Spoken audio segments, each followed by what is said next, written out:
তামজিদ, তুমি এখনো পড়তে বসো নাই কেন? এভাবে সময় নষ্ট করলে কিন্তু কিছুই শেখা হবে না। দেখো, নিয়ম করে পড়লে সব কিছু সহজ লাগে। পরে করব বলে রেখে দিলে কাজ কখনো শেষ হয় না।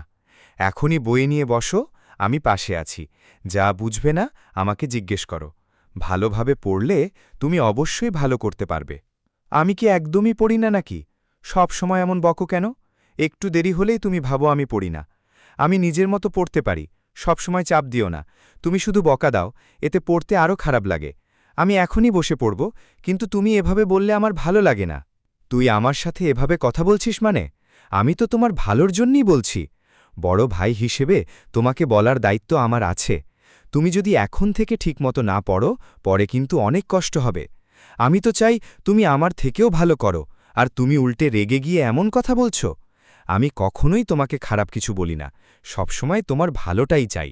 তাই বলছি, রাগ না করে মন দিয়ে পড়াশোনা করো, তাহলেই তুমি সফল হতে পারবে। ভাইয়া, তুই সবসময় শুধু বকাবকি করিস।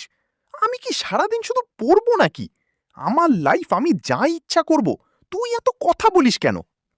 ভালো করার নাম করে তুই শুধু আমাকে বিরক্ত করিস। আমি আর পারছি না এইসব চাপ নিতে। আমি আমার মতোই থাকব। দেখি না কি হয়। আমি আমার মতোই চলবো।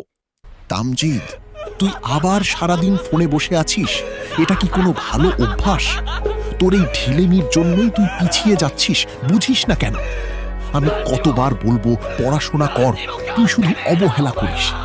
এভাবে চলতে থাকলে তোর ভবিষ্যৎ নষ্ট হয়ে যাবে, পরে আফসোস করবি। আমি তোকে শত্রুর মতো বকছি না, তোর ভালো চাই বলেই বলছি।